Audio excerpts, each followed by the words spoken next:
Cincinnati has broken through. Welcome to the Voice of College Football. We discuss, debate, and analyze college football every day. We do so today with Jason Stamm. You can catch him on the Bearcat Report there on Rivals, bearcatreport.com. Jason, thanks for joining us today.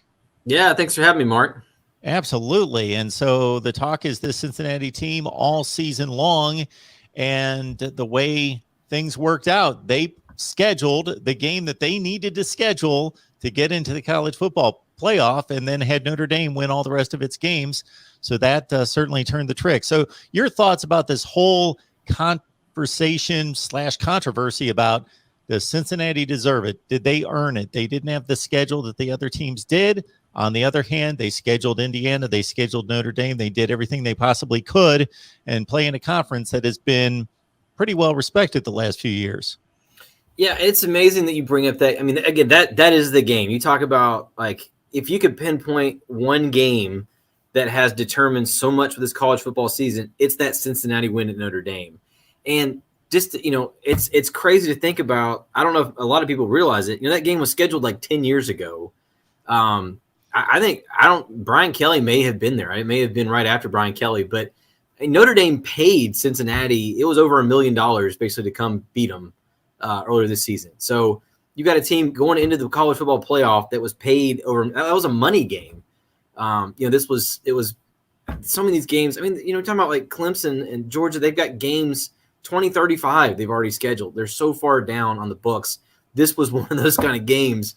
I want to say at least 10 years ago when it was scheduled. So, it's crazy to see how everything is just unfolded. And, they've had some good teams, Cincinnati, go back to like Central Florida, Houston, but they happen to have Notre Dame on the schedule. And so, to get to this point, you got to be good, but you got to have a lot of things work out in your favor. And, obviously, when they scheduled this game, when they scheduled the Notre Dame game, they had no idea it was going to have the significance it had. It was going to basically put them into the college football playoff. College football playoff didn't even exist at the time that game was scheduled. So we're talking about like the BCS era, what that really dates back to. So it's amazing to see how everything is just played out into their favor. That's what you got to have. You got to be good. You got to win your games, and you got to have a lot of things go your way, and even down to the scheduling with that game and the significance it ended up having. It really has just gone in Cincinnati's favor this season.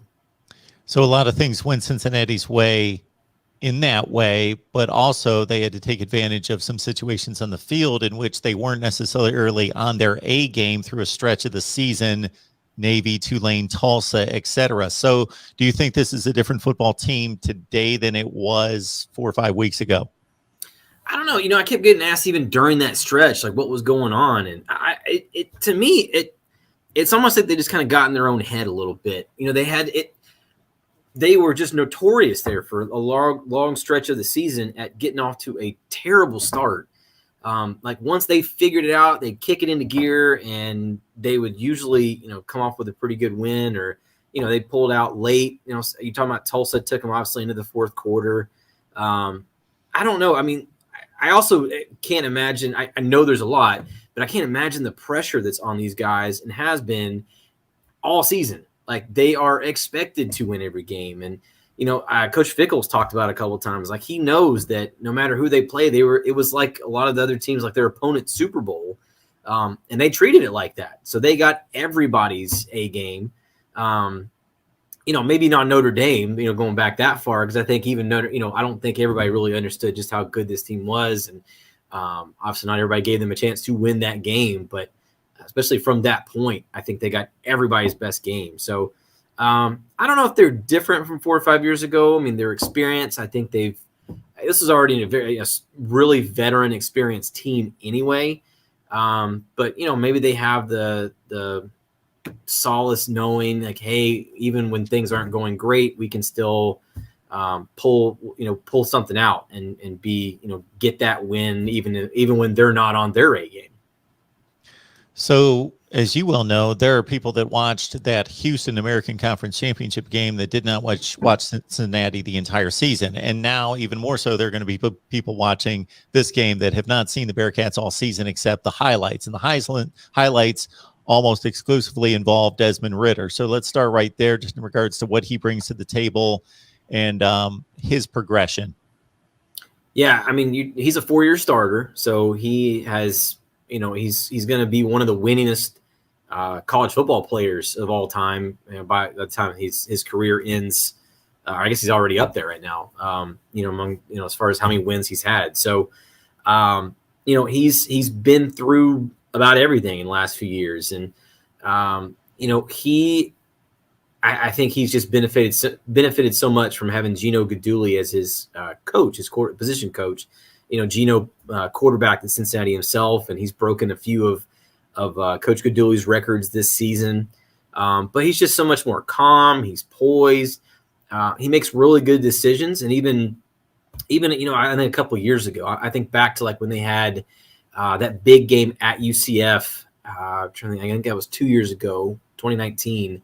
And they were undefeated going into that game. They were ranked like 22nd, 23rd, something like that. Like that could have been the game to get him over. And it was just some of those pressure situations. He wasn't quite poised. I think he just was overthinking and maybe overreaching a little bit.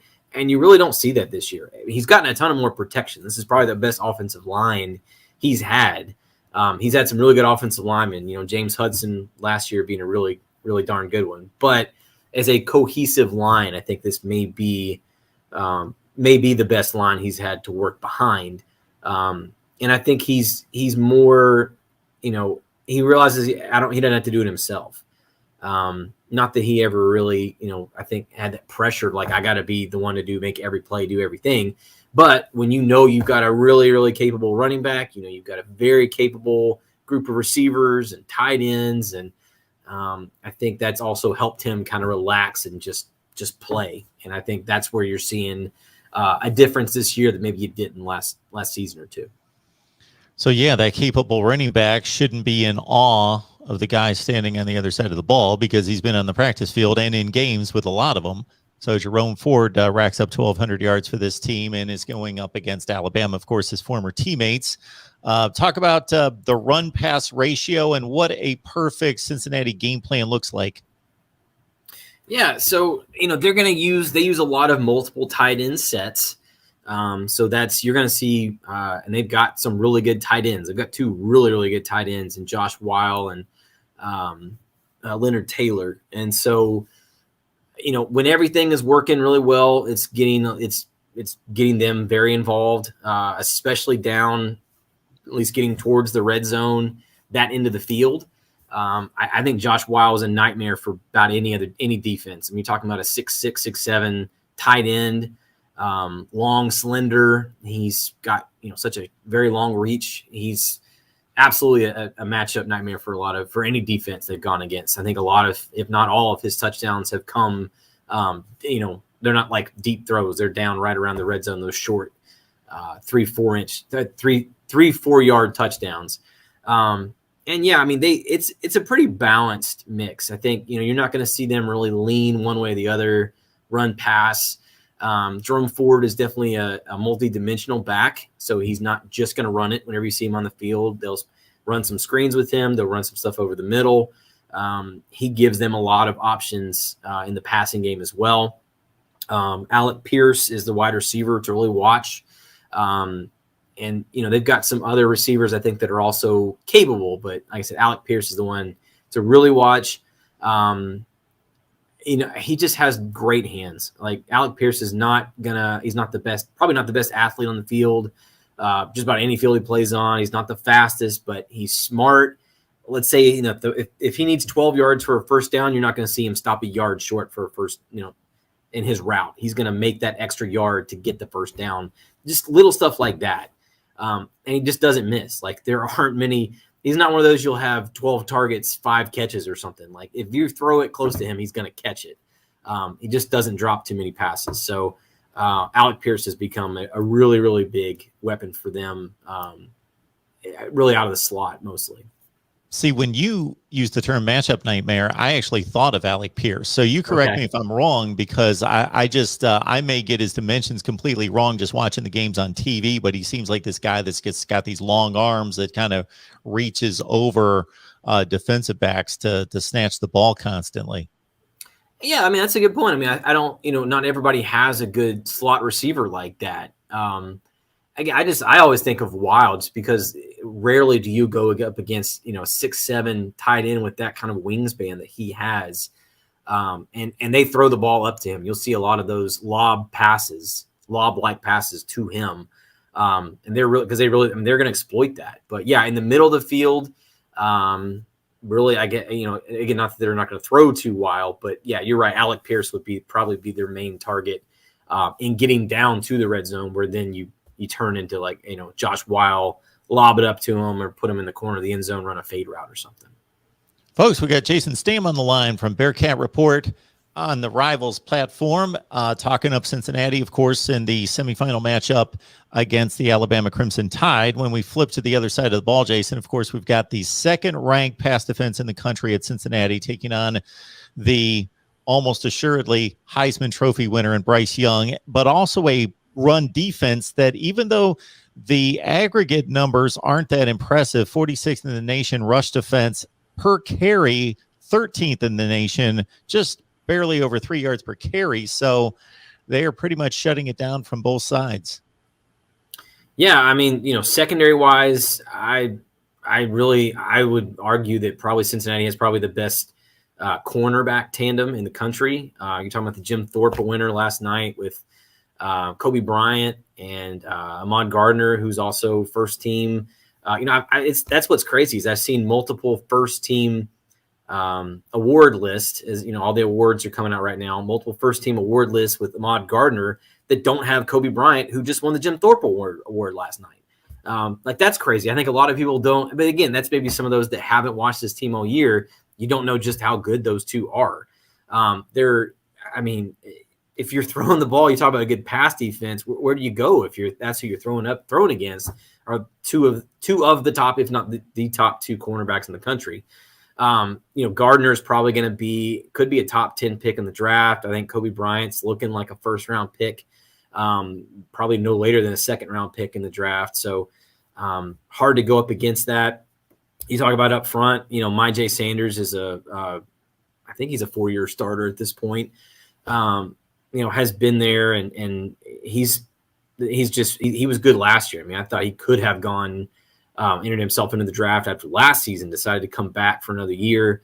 And they've got some big plugs in the middle, Juwan Briggs, who's a transfer from Virginia, a Cincinnati kid. He's from Cincinnati, came back to play with the Bearcats, is really good up front. Jabari Taylor, you'll see a lot in there. And then their linebackers. I think of anybody on that defense, that's who doesn't get talked about. Like you talk about Myjai Sanders, who's, again, probably a 3rd, 4th round pick.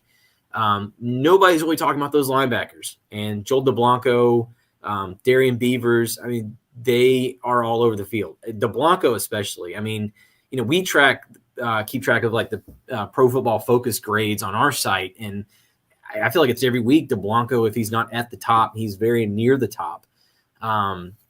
Just wherever the ball is on the field, like you can pretty much expect him to be in the vicinity right there. If he's not directly involved in the play, he's right there. And as a linebacker, as a middle linebacker, I don't know what more you ask. Like you want him to be involved, and he absolutely is. And like I said, Beavers, who's a Connecticut transfer, has really blossomed. He's another one of those that you see the before and after pictures.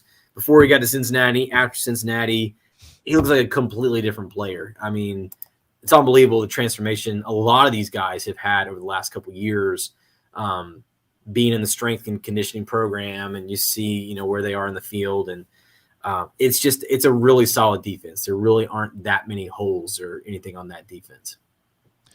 We've got a Cincinnati team that obviously matched up with Georgia in the Peach Bowl just 9 or 10 months ago.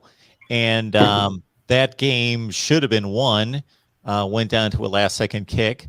And, of course, matched up with Notre Dame, go on the road, win by 2 scores. So Are you kind of gauging that this is not, it's a big deal? Obviously, it is for any team playing in the college football playoff, but not a situation in which they're in awe from an athletic standpoint.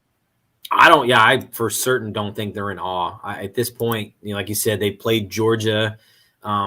Probably should have beaten Georgia. I mean, it came down to the very end of that game last season. You saw what they did with Notre Dame. I know Indiana has really fallen off, but they played there. That's a Big Ten school, and I thought they looked pretty solid, especially they had a kind of a slow start again, as we talked about, but got rolling after that. I mean, they've played some really good competition, and I think proven that they should be in that group. I mean, they're going to the Big 12 here in 2 seasons. They got one more year in the American, and they'll go to the Big 12. So, if they're already in the Big 12, I don't think we have a lot of these discussions that we've been having over the last few weeks, and all this, do they belong? If they're in the Big 12 with probably the same type of schedule, they're playing at Notre Dame, they get that win. We don't have this discussion. It's just a lot of it's perception and people thinking that it's not a Power 5 team, not a Power 5 conference. They're not as good. But I think this has been eye-opening for a lot of fans this season, a lot of people involved with college football. I think it's good for college football to get some other blood pumping in there and really prove, everybody likes to use Boise State as kind of like the model where they want to get to. I think now a lot of these teams are going to be it's going to be Cincinnati. That's the model they want to get to.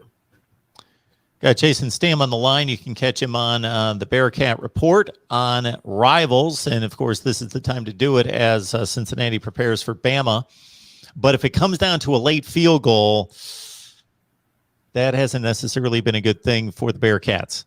No, if you say there's a weak spot, that's probably it. They've definitely had some misses, and that's partly why you've had some of these closer games. They've actually had – it's been a running joke on a lot of, the Bearcat fan Twitter about having open tryouts for kickers, and that has been the weak point. Cole Smith, I thought for a while was going to looked like the guy, and it's just been it's I don't know.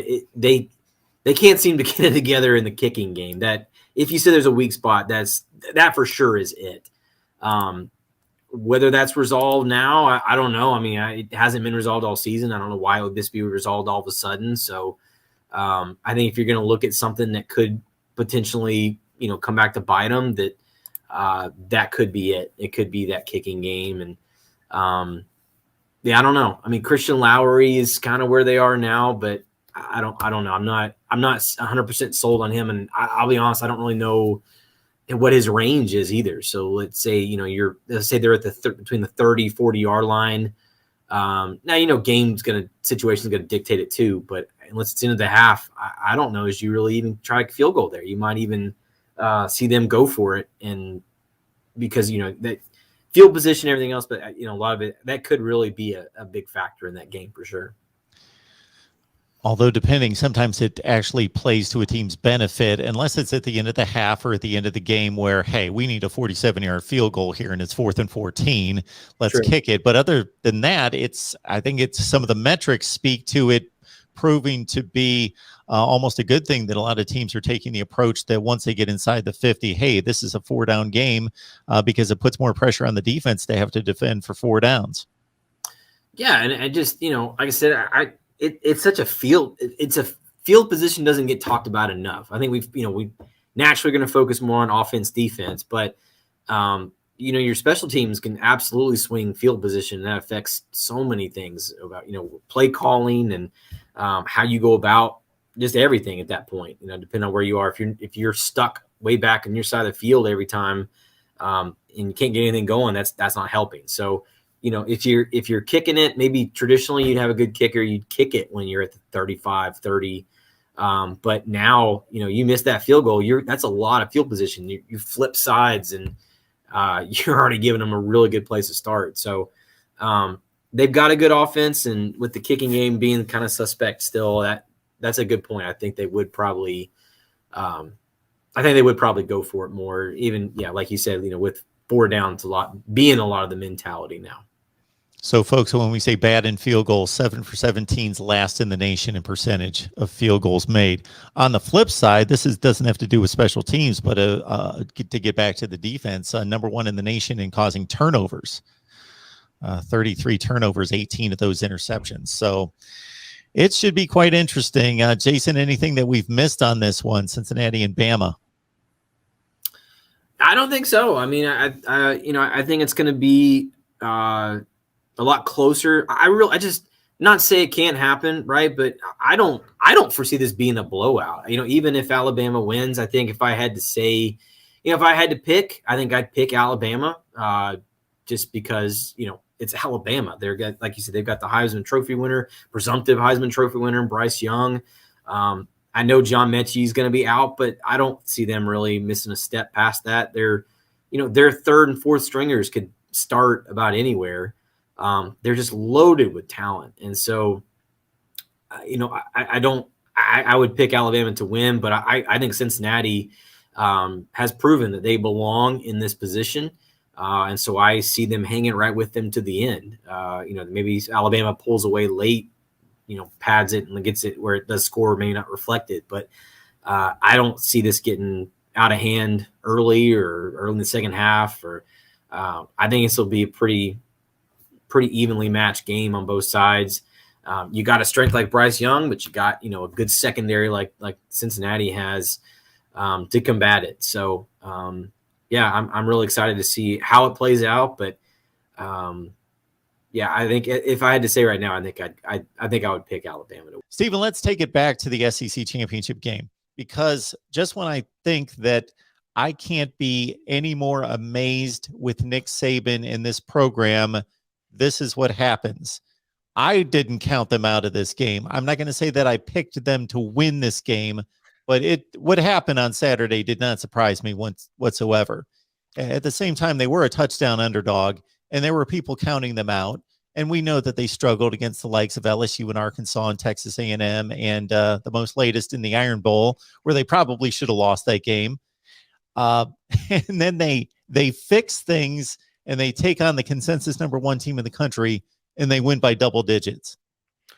Coach Saban is the mastermind of philosophy, Mark. That's all I can say. He's the mastermind of philosophy. I mean, the entire week of practice, he challenged the offensive line, because let's face it, we all knew coming in that in losing Landon Dickerson and losing Deontay Brown and Alex Leatherwood, it was going to be a work in progress on the offensive line. However, I don't think a lot of us expected the up and down, the inconsistency throughout the season, and that's what we saw.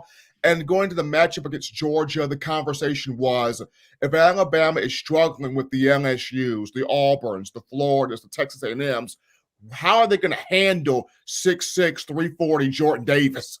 How they're going to handle Nakobe Dean? How they're going to handle Nolan Smith and Channing Tindall and Quay Walker and all of these guys that Kirby Smart is just breeding in Athens over there? So that was a concern coming in, but the entire week of practice, Nick Saban put it on this offensive line. He also put it on Doug Marrone, who's the coach of the offensive line. And these guys got together, got a plan in place, and then I don't know what Seth McLaughlin's parents have been working with him on, but ever since the young man from Beaufort, Georgia, the 3-star from the 2020 class, has been inserted into this offensive line, boy, has he galvanized his front with his play. Not the biggest guy at 6'4", 290, but boy, is he feisty, is he scrappy, does he get after it from that center position, because he was right there on Jordan Davis all game long. So you got to give Coach Saban credit for really challenging this offensive line,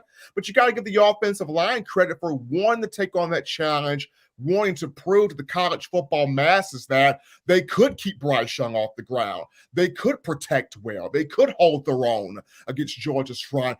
I said it throughout the entire week. If Alabama's offensive line could win some one-on-ones, I didn't think they would overwhelm Georgia, but if it could win some one-on-ones and give Bryce a shot, he could hit a lot of those deep plays to Jamison Williams and other guys in the receiver core. And that offensive line, boy, did it give Bryce Young some time. I knew you were going to go to the offensive line, and rightfully so, because they were the stars of that game. And it was astonishing to see them a week earlier struggle against, albeit a strong, stout Auburn front. There's no question they have a top 10 or 12 unit up front, but Georgia's just been off the charts, dominating up front, led, of course, by Jordan Davis. And to see that Alabama offensive line execute in 1 week was just phenomenal. And I got to think that Bryce Young wrapped up the Heisman Trophy with that performance.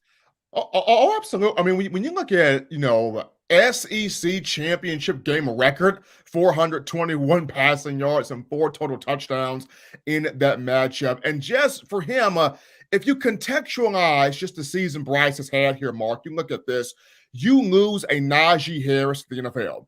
You lose a Devontae Smith and a Jalen Waddle. You lose, as I mentioned, the 3 offensive linemen in Dickerson, Leatherwood, Deontay Brown.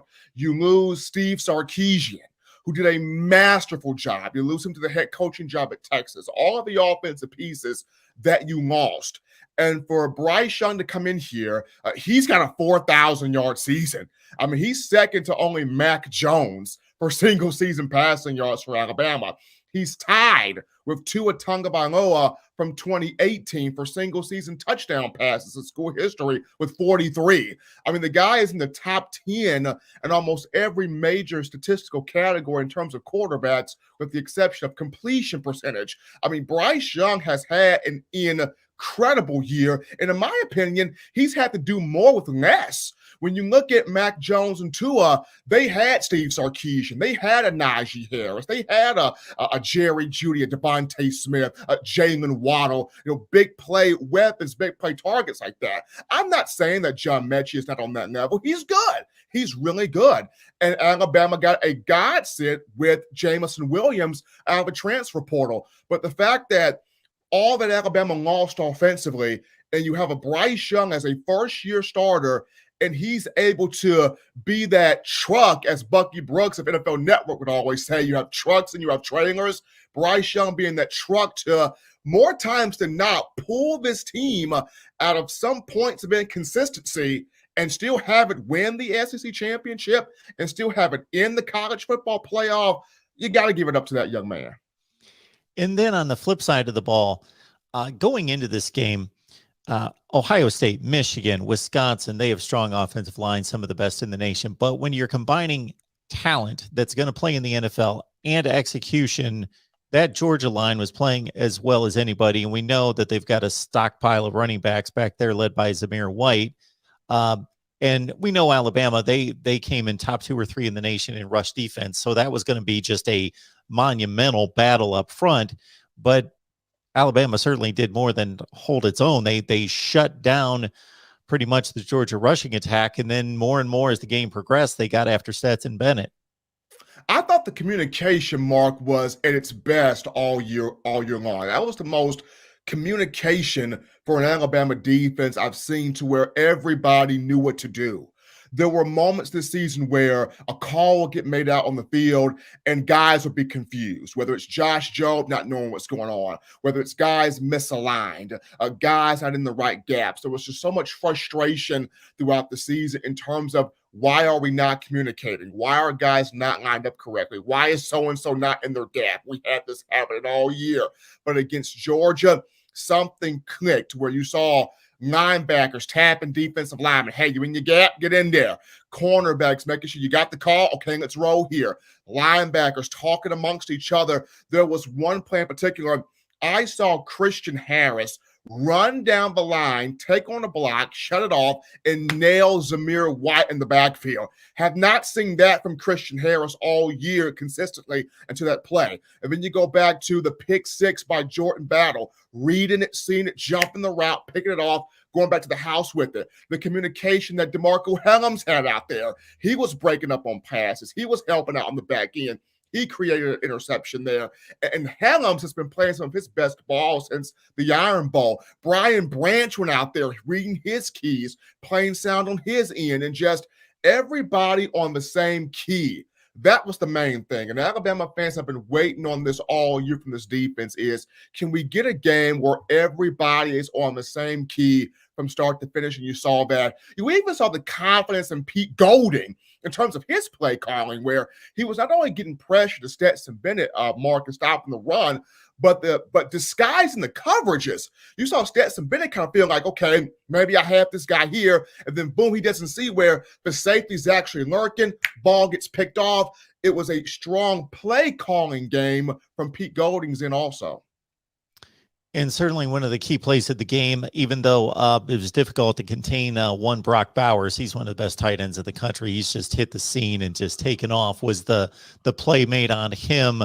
I can't remember the DB that cut him off in the red zone to make that pick. That was DeMarco Helms, actually. So on that play, Brock Bowers has the ball over Daniel Wright, who's in good position. But Brock Bowers is 8 feet tall. But what a job there by DeMarco Helms, once again coming over the top, finishing that play, getting enough of that ball to knock it away from Bowers. And that young man is going to be a first-round pick, potentially. I mean, the guy is 10 catches for 130 yards, was basically the lone weapon out there that Stetson Bennett trusted getting the football to. But DeMarco Helms, the last 2 weeks of the season, has really come on at that free safety spot.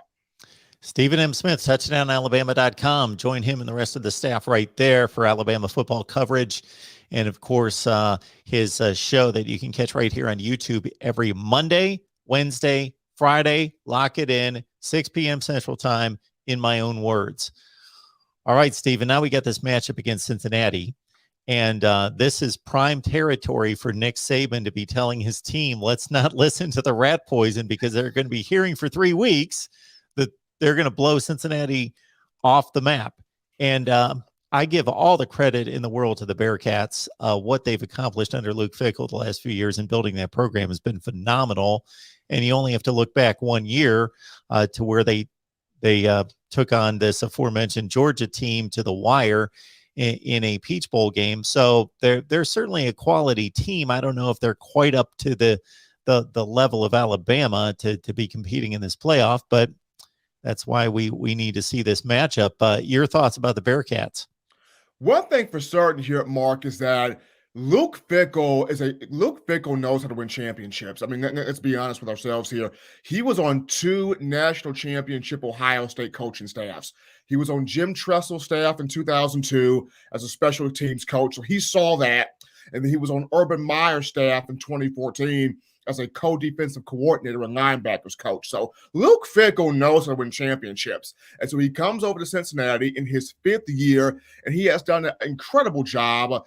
Desmond Ridder is a confident quarterback. That kid can throw the football. 3,190 passing yards. He's got 30 touchdowns on the year. Highly athletic. He's got 6 rushing scores.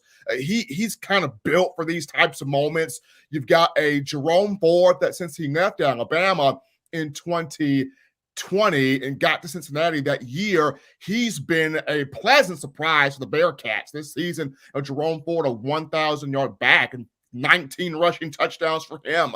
They've got weapons at wide receiver. They got a big tight end. That's a big playmaker on that side of the football. And then defensively for the Bearcats, they run this 3-3-5 stack type of defense. They got 2 veteran playmaking corners. They got a pass rusher in Curtis Brooks. If I'm not mistaken, that guy gets out for the quarterback. So they've got veterans here on both sides of the ball that love playing in these types of games where they got a chance to show the world the little guy can do some stuff. The little guy can do some things. And this kind of reminds me, the Boise States in years past, the BCS. I just enjoyed crashing the party under Chris Peterson. Here's a moment here for Cincinnati and Luke Fickell. They're going to be up for it. They're going to be ready for it. They're going to be prepared for it. But like you mentioned, Mark, it's do they have enough? That's going to be a thing for Cincinnati. Do they have enough? Yeah, it's really an astounding story. As you mentioned, Luke Fickell was 4-8 his first season in Cincinnati. He had to build this from the ground up, and now they're a national power. And in terms of the level of NFL talent that they're going to see in the field, again, we just have to go back 2019. They were in Columbus against Justin Fields in Ohio State. This past season, of course, we mentioned the Georgia game. facing one of the best rosters in college football in a Peach Bowl. And then this past season, having to go to Notre Dame and think about the pressure. They had no margin for error this season. And I know they scuffled against a lot of marginal teams, but they had no room for error. They had to win them all. And they went to Notre Dame and won by 2 scores against the top 5 team in the nation. So they can do it. I don't know that they've faced this wave of talent, but it's going to be phenomenal to see. So, Stephen, of course, John Mechie's going to miss the playoff game.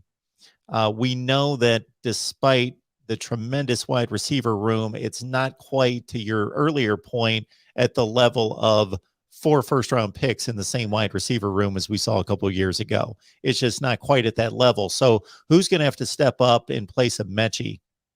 Well, Alabama's got 2 guys that actually play in that X position that John Mechie was in, and those 2 guys being Trayshawn Holden and Ja'Cory Brooks, the sophomore and the freshman, and got a chance to speak with both Bryce Young and Jamison Williams on Tuesday, and both of these 2 very confident in what Brooks and Holden can do. Both of these 2 guys do some of the similar things that John Mechie does on the field. Holden has a bit more speed at 6'3", 208 pounds, but Ja'Cory Brooks, I kind of compare Ja'Cory's freshman year to Devontae Smith's freshman year at Alabama in 2017, in the sense of Brooks just knows the moments when those big plays have to be made, and he knows how to come down with those plays. It's just like 2017, Jerry Jeudy and Henry Ruggs, they came in lauded with all the praise and the expectations and the joy around them. And quite naturally, they deserved it because of their skill set. But when the moment was, we got to have this badly, the ball always found its way in the hands of number 6 for some odd reason. It always found its way into Devontae Smith's hands. And I kind of feel the same vibe here when you look at Ja'Cory Brooks. Alabama brought in 4 big receivers in this 2021 class when you discuss Christian Leary and JoJo Earl and Ajayi Hall and Ja'Cory Brooks. And of the 4, Brooks didn't get a whole bunch of attention. He kind of popped in here late. But when you watch him play, the route running, the hands, the body control, the balance, but the ability to recognize this is a big moment and the ball's got to be in my hand, he has all of those types of traits. John Mechie even spoke on, hey, this guy, big body, big hands, big ability, like the way he goes about practicing, the way he goes about the craft, the way he goes about the work, like Ja'Cory Brooks is something else here. So, both of these 2, Holden and Brooks, the team will interchange these 2 in place of Mechie, but I will keep my eyes on number 7, Brooks. He's kind of got that rare quality. Now, along with those 2, of course, Slade Bolden, his responsibility is going to be maximized a bit more. And contrary to, people's opinions of, well, Slade doesn't have the speed and Slade doesn't have the go-go boots that other guys have on this team. Slade Bolden, 5 catches for 54 yards in the SEC championship game. And the guy just knows how to burn you and finding the holes in the zone, sitting in there, making the catch, converting that first down, converting that big play when you need for him to do so. I mean, aside from Bolden, you got 2 tight ends in Jaleel Billingsley and Cameron Latou. And more so Jaleel Billingsley, I think it's time for Bill O'Brien to kind of reaffirm him and reestablish him as a weapon in this offense. I know early on in the season, Jaleel had some off-field issues. He and the coaching staff butted heads a little bit, but they're fine now. The relationship with Saban's fine now. The relationship with the staff is fine now. Jaleel's had some issues with a few drops here and there, but he has shown the ability to be a team player. He's been throwing some great blocks, springing Jamison Williams, John Mechie, and other guys up and down the field for big plays. So as you get into the playoff, I think it's time for the staff to reestablish, reaffirm Jaleel Billingsley. Hey, man, we trust you. We know you're a big-time deal. We know you're a big weapon in this offense. We are going to get your confidence where it needs to be and going to you and getting you the football. To Stephen's point, Slade Bolden, 10 yards per catch, so he's not a blow-it-off-the-top defense, Jamison Williams type, 21 yards per reception, and we see the ridiculous highlight plays from Jamison Williams each and every week, but Slade Bolden with 32 catches, and Ja'Cory Brooks only caught 5. Check out the end of the Iron Bowl. You will see a tremendous play in the corner of the end zone by the pylon in the clutch to tie that game and send it into overtime from Bryce Young there. And they've got a whole lot of productivity to replace John Mechie with 96 catches. That's got to be a top 5 mark in the history of Alabama football, I got to think. That is actually number 3 all-time in single-season history for John Mechie, 96 catches, number 3 all-time in single-season annals there for the Crimson Tide. And Mechie, and what people realize, Mark, is when Mechie came into the season, he was not fully 100% because he had gotten surgery to heal some injuries that he had in the 2020 season. So he didn't play in the spring. He did not do much in the summer.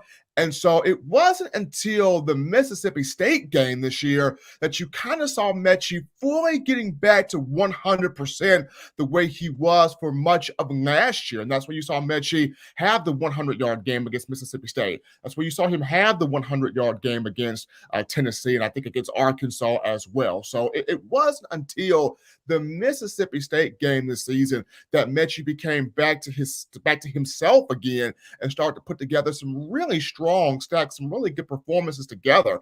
It does sting not having him for the playoff because he is a 1,000-yard receiver. He is a 100-yard game guy on the campaign. But this is why Coach Saban stockpiles receivers every year, and the recruiting class is for moments like this right here. Well, folks, it was a topsy-turvy season. People wanted chaos. They got some level of chaos and unpredictability, but when it all landed, Bama's number 1 on the field, and Bama's number 1 in the recruiting headed toward 2022. Stephen M. Smith, Touchdown Alabama, right here on YouTube as well, every Monday, Wednesday, and Friday. In my own words, you got to catch his show at 6 Central Time. Stephen, we appreciate you stopping by, and we'll catch up with you soon. Absolutely, Marky. I'll take it easy, man.